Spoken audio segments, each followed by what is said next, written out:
What's going on, my PT peeps and my Walking Dead family? Welcome to the PT channel. I'm One Eye Bright. You don't know if I'm winking or I'm blinking, but I'm definitely thinking about the Walking Dead all day, every day. And in this video, we're going to talk about the first half of Season 9 and the back half of Season 9 and what may occur. So obviously, spoiler warning for the Walking Dead Season 9, first half, second half. And if you're worried about spoilers, stop watching now. And in this video, we're going to quote two articles from FanFest and comicbook.com. That'll give us a little more insight about Michonne, the X's, and what we may see in the back half of Season 9. But first, guys, show us some love by hitting that subscribe button to the PT channel and join our Walking Dead family. And if you love The Walking Dead, this is the channel for you. Photo credit and info credit to these fine folks right here. I'm going to quote two articles that I list in the video, so giving credit where credit is due. And a lot of people want to know what's up with the X's. And the fact that we saw one on Michonne and then we saw one on Daryl.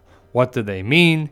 Why are they there? How did they get there? What happened? We should get answers in the back half of Season 9, according to Angela Kang and a couple of the cast members. Also, Michael Cutlass, I believe, commented on that. We saw Michonne, and then we saw Daryl. It's interesting that Michonne and Daryl have an X in basically the same spot that Rick was injured by the rebar. Also, Michonne and Daryl were probably the only ones going to look for Rick, and that's kind of a connection that could possibly be made. But we have to wait to find out. Tom Payne can neither confirm nor deny Jesus returning, but what he did say certainly will have fans talking during the mid-season break. He said, "I can't tell you if it's true or not. When I left the show, I was like, yay, now I don't have to keep secrets anymore. But no, there are still some secrets I still have to keep. There are mysteries such as the X on Michonne and Daryl's backs and what happened with Maggie and Michonne. And all those things happened over the 6-year time jump on the show. So I could imagine Jesus was involved."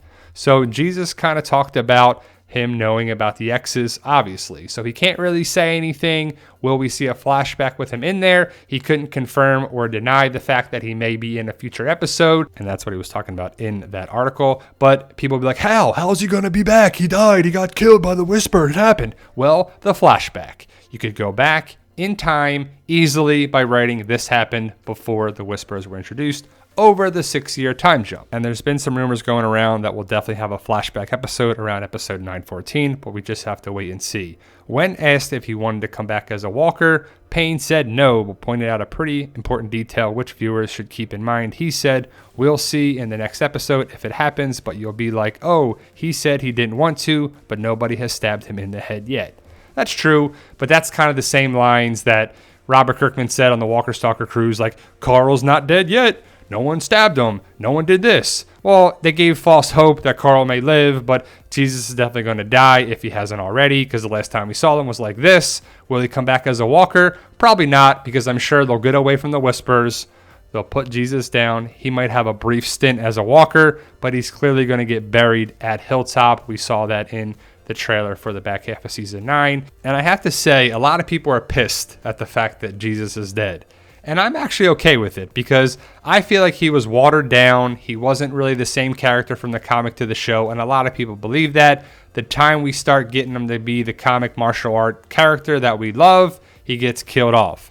But I think his death is impactful for the show, that the Whispers are a threat. They're a real threat. They came in and they actually killed one of, if not the best fighter on the show and around the communities. So that's a big thing. That's a big impactful death. And the fact that he goes out in an epic way also is pretty awesome. The fact that he's gone sucks. He's my favorite comic character, but hopefully we'll get at least one more episode with him in it. So the scars. Clearly our group has been through some stuff in the 6 years that we've jumped. Kang told Cinema Blend, "I will say that within the back half, we will start to learn more about what the story was. There will be an answer for the audience in terms of what was the origin of these scars and what kind of led Alexandria a bit down the path that it's been on. It's what's exciting about the 6-year gap is there's some opportunities to play with time and maybe see some of what that story was in the future." So that's kind of what I'll say. So she doesn't really give too much away, but answers are coming, guys. We want to know what happened. Clearly Michonne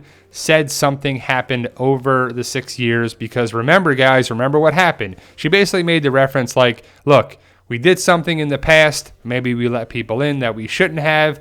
Maybe it was the Saviors. Maybe it was Oceanside. Maybe it was another group entirely. But ultimately, Michonne clearly is not liking the idea of letting people in. And that has a lot of people interested because Michonne has a scar on her back, a physical scar, but an emotional scar, and really a mental scar. Something happened over the 6 years that has really changed Michonne's perception. It changed her hair, it changed her outlook, it changed the character's point of view since Rick went away. And I believe Siddiq will help talk Michonne into changing her view a little bit to try and help the communities and work with the Kingdom and Hilltop again, because everyone working together is necessary. It's definitely something that is a big part now of the backstory of Alexandria and the people there, Kang said. It's something that looms large in their minds and has obviously had an effect on them, because 6 years is a long time, so stuff had to have happened. So they've all been through a lot, some more than others. Also in that article, the comicbook.com article, they wrote this: while flashbacks become a factor, fans can expect to see characters who have died in the present timeline make returns. However, the show won't lose focus on the fan favorites. Kang didn't say that part, while the flashbacks become a factor. That part right there that I just read, comicbook.com wrote that. So is it Jesus? Is it some other characters? I can't wait to find out. And since the second half trailer came out, we're breaking it down, analyzing it, watching it. What did we miss? What did we see? And we see Michonne here with the same haircut, the bandana around her hair, the old haircut with the shell, and basically the Oceanside building and the school area that was there when Oceanside killed Arat. Michonne is screaming at someone. She swings her katana and kills someone or something. Is it a walker? Is it a rat? Is it Cindy? Is it Beatrice? Is it a savior? There's just no way to tell because we don't see it. She's clearly upset about it. The fact that Michonne is kind of breaking down when she's swinging is that she's killing someone that she knew and maybe even liked, or something had to happen. Again, this is where Arat got killed. Was she killed and turned into a walker just like Justin? There has to be some connection there.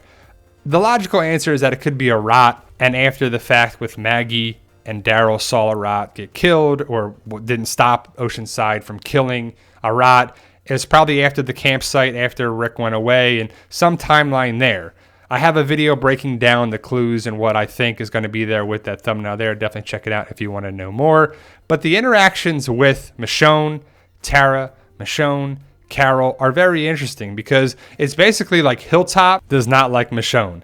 Diane, Tara definitely did not like the fact that Michonne was there, which is very interesting because when Daryl showed up, everybody was okay to see him. Daryl has a scar and Michonne have a scar. Is it solidarity for Rick's passing? I don't know. But Cutlass also said that Michael Cutlass, who directed episode 907 when we saw Daryl's scar, he knows the answer, and it's a pretty messed up way what happened and what happened there. But I initially think Hilltop is involved with Michonne's scar, but it doesn't fit that Daryl has a scar because Daryl was welcome. Also the fact that Carol and Michonne were talking almost cordially. Carol clearly understood what was up with Michonne. Ezekiel and Carol wanted to bridge the gap with Michonne and bring her to work on the fair and have something that really brought her back in good graces with everybody because Carol probably loves Michonne. But my early guess and my early theory is that Michonne's problem with Hilltop and Maggie is because of Oceanside. Maggie and Daryl knew what Oceanside was going to do and didn't stop them. The Arat killing, and it's just probably a problem that Michonne's going to blame Maggie and Daryl for something there, is because we know that Daryl and Maggie saw Arat getting killed and they didn't do anything. They didn't stop Oceanside. And the fact that Oceanside brought up Maggie killing Gregory is the reason for doing this is pretty great writing that it comes full circle from the first episode to the back half of season 9. And I like it when stuff connects from the first episode, prior seasons, just so many different things coming around. Season 9 is a great season so far, and we're not going to see Maggie in the back half of season 9. We'll see her in season 10, but we'll see some flashbacks of what it's going to be. So was there a confrontation with Oceanside and Michonne? Or was it Michonne and Hilltop, or Michonne and the Saviors, or something? Because again, I brought up in other videos that the Saviors post-war, because Alden was really a Hilltop member after the war, were only seen at Alexandria. DJ, Laura, Jimmy, they're the only ones that were in the war that were Saviors. Then post-war were still Saviors that are at Alexandria. So it could be a connecting point with the Saviors, Hilltop, Oceanside, Michonne. I'm just excited to see how it plays out, but we should be getting answers very, very soon. Once we get an answer, we will share it with you guys. So I'm just sharing the most up-to-date information about the scars and what may happen in the back half of season 9, because people ask me all the time, and I want to get those answers for you. And if you can, guys, show us some love by hitting that subscribe button and join our Walking Dead family. If you love The Walking Dead, this is the channel for you. And remember, guys, with hard work, dedication, belief, and sacrifice, you can truly achieve your goals. Believe in yourself. You can do it. And tell them, Daryl. Yo, we love you guys. Honestly, thank you.